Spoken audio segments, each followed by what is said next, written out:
Thanks for tuning into Duck Bricks. I'm Chris and welcome to another Top 10 LEGO video, where today we'll be taking a look at Ninjago's massive 11-year run, specifically for the minifigs.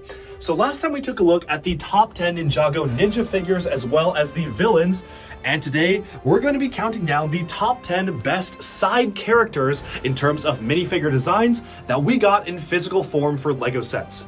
There have been over 30 different side characters depending on how you define a side character over Ninjago's run, counting all the elemental masters, Pixel, Misako, Benthamar, all sorts of different characters here, and I can't wait to top down which are the best in terms of minifig design.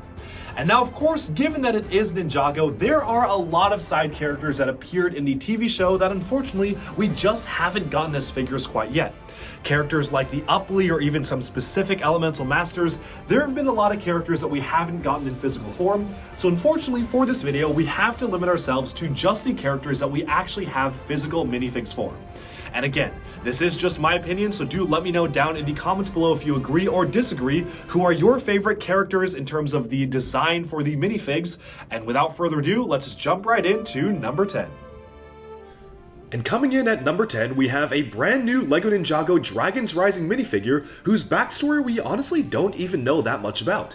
This is Wildfire. She was released in 2023 in only one set so far, 71793 Heatwave Transforming Lava Dragon, and the one thing that I really love about this character is just the graphic design and the utilization of the recolored LEGO Monkey Kid Changa headpiece in the gold and red, which absolutely evokes a very unique looking character and something unlike we've ever seen from Ninjago before.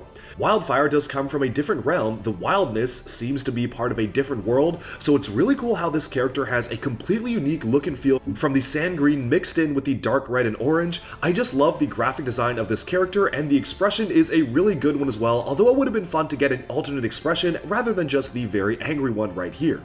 Overall though, it is a pretty simple minifigure just using standard LEGO pieces that have been released in other themes prior to this, which is why it's number 10 on the list, but it is still a really cool character design and definitely off to a very strong start. And moving on to number 9, we can take a look at one of the most recent LEGO Ninjago minifigures, the Oni version of Garmadon, who I've counted here as a side character and not a villain because here he was actually an ally of the ninja.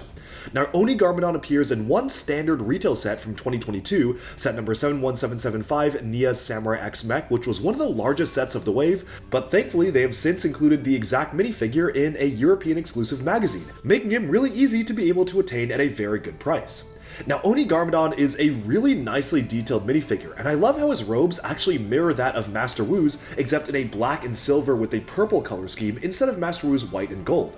You can see some hints of his original four-armed armor piece underneath the robes itself, which I really do like that visual callback, and the helmet for the Oni face of Garmadon is absolutely fantastic, a massive improvement over the previous Oni face he got for the animation in Season 10. Really, my only major flaw with this figure is that if you go and watch the crystallized episodes, he's really supposed to have 4 arms when he's in his Oni form. It doesn't really make sense to have just 2 arms in the Oni form, much like Lloyd's Oni form, and while that was a decision made by the actual writers and animators of the show, it definitely feels a little bit disappointing not to have a corresponding upper torso piece to actually give this the justice it deserves as being a screen-accurate crystallized rendition. Now, it is possible to make a 4-armed version of this, which you can see right here. This is what he looks like utilizing the SOG/hunted version of the body, which isn't quite right. It wasn't the exact graphic design, but it works out just okay for this style of minifigure, and that just looks so much better to me in terms of having the wings as well as the armor with 4 arms and the Oni mask, and I really do wish the figure looked like that instead of just being like this, which is really nice, but just not quite right. That's why it's on number 9, and with that, we can move on to number 8. And from there, we can move on to number 8. And at number 8, we have an entry from the LEGO Ninjago movie. In 2017, we got the Lady Iron Dragon, aka Misako or Coco, Lloyd's mom, from the movie itself. She came in the Quake Mech set 70632 as well as 70629 Piranha Attack, and this is an absolutely fantastically detailed minifigure. From a brand new dual molded head sculpt in gunmetal gray and orange, as well as a new mold being created for an armor and archery bow combo, the production on this value minifigure is fantastic, with a cloak skirt as well.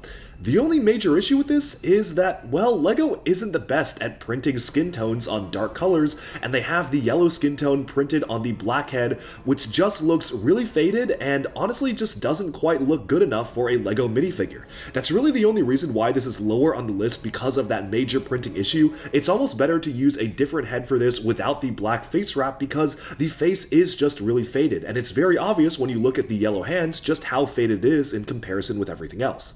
Still, that being said, I think the inclusion of a brand new accessory which has never appeared on another figure to date is really cool, and I honestly wish they used that accessory for other minifigures like Zane or whatnot, because it is a really cool piece to combine armor with the actual quiver for the bow and arrow. But overall, this is a really nicely produced minifigure. I like the look and feel of it, and I'm glad that LEGO was able to use the dual molded headpiece in other minifigures like the princess version of Harumi, because it just looks so good in comparison to a lot of the other figures out there, and that cloth fabric skirt really just ties the entire figure together. And with that, we can move on to number 7. For number 7, we have Master Wu from Ninjago Season 11 Secrets of the Forbidden Spinjitzu, who released in 2019 and only appeared in one set, the largest set of the wave, 70677 Land Bounty. This is basically the perennial look for Master Wu throughout all of the Wild Brain seasons of the show, and for good reason. He is really nicely detailed with pretty simple robes, dark red and dark brown contrasting against the white, but what's really special about the minifigure is a brand new cut of cloth cape was created for the character itself, featuring a cape with shoulder pads on it, which is a really cool look for Master Wu himself. This to me is the ultimate depiction of Master Wu from the TV series. He's not wearing any specialized form of armor, he's not really in a special outfit, but for a standard sensei version of Master Wu, this is the outfit that comes to mind, and for good reason, because it is a really nicely detailed minifigure. My favorite thing about the figure is the cape itself. I love this cape piece, and I really do wish they included it in other versions of Master Wu, especially because he uses the cape so much in the show for it only to appear in one single minifigure. But overall, this is a really solid figure, and I do love the introduction of the dark tan into his color scheme, which is pretty unlike anything we had gotten for Master Wu up until that point. But with that, we can now move on to number 6. And at number 6, we have a minifigure from the second wave of Ninjago Skybound. This is Echo Zane, who only came in one set in 2016, which was the Lighthouse Siege, set number 70594. This is a really cool looking rendition of the Zane template for a minifigure, featuring a copper aesthetic with the clockwork on his torso and gears integrated into the insides of the torso itself, as well as a rusted out and more battle damaged look for Zane's head here, with a recolor of the hairpiece being done in gold here, which really does reflect the copper look and feel. Overall, this was a really interesting minifigure to get. It is another version of Zane, but one that definitely stands out visually speaking, and the reason why it's so high on the list is because I just think it's a really interesting character design to have this almost archaic version of Zane being featured in the Tinkerer's Workshop. And with that, we can now move on to number 5. And at number 5, we have one of my favorite characters from Ninjago. This is Ronin. Now, Ronin has had a variety of different outfits throughout the years, and he's specifically gotten different versions with hair or hats. He's also gotten a remade version for Ninjago Legacy, which is very similar to this exact thing. And the thing with Ronin is that this particular version of the minifigure only appeared in 2015, set number 70735, the Ronin Rex with his dark red hat, as well as another minifigure magazine polybag in 2016 with the hairpiece. But I decided to pick this older original version of Ronin because I just think that this really set the look and feel for what the character looks like. I love the asymmetrical color scheme he's got on, making it look like his armor is made up of different styles and plates. He's got one orange arm, the target symbol, as well as a bit of a mix of olive green and sand green into the torso itself, which is a really interesting look and feel for the character, of course armed with stud shooters, which is pretty unique for a Ninjago minifigure to be using one of those, and I do love the headpiece underneath, especially when you remove the bandana and the mask. That headpiece is just so perfect for the character, and I honestly couldn't ask for anything more for this minifigure itself. Now, one could argue that the updated Legacy version of the character, which is basically this outfit but even more detailed, is honestly a lot better than this minifigure in terms of level of detail. In 2021, we got him for the Ninjago City Garden set, but I just feel like this was really the minifigure that set his look and feel, and that's why I chose this OG one to appear on the list. And with that, we can now move on to number 4. And at number 4, we have Akita from Ninjago Season 11, who came in 2019 in one set number 70678, Castle of the Forsaken Emperor. Now, Akita is one of my favorite Ninjago minifigures ever. Sporting a specialized dual color cape with red and white in a unique cut, Akita also utilizes a new dual molded headpiece, specifically with the actual wolf head on the hair itself, which is really cool looking, and 2 different expressions for the character itself. Really, the only major complaint I have about Akita is the way the legs are produced. The white printing on the red just doesn't quite look good and isn't really as crisp and clear. It's kind of a similar issue as the Lady Iron Dragon had, but overall, this is a really nicely produced minifigure who truly feels like she comes from a different realm. I love how the aesthetic of the minifigure is unlike anything we've seen from Ninjago, really showing that she is from a different realm and almost feels like it's inspired by Native American or Inuit types of look and feel for the character itself. It's just a really uniquely produced character and definitely one of the best ones to come out of Ninjago. But with that, we can move on to my number 3 pick for the best Ninjago side character minifigure, and here we have another Ninjago movie entry. This is Master Wu from the Ninjago movie. I feel that the Ninjago movie version of Wu is pretty much the quintessential version of the character.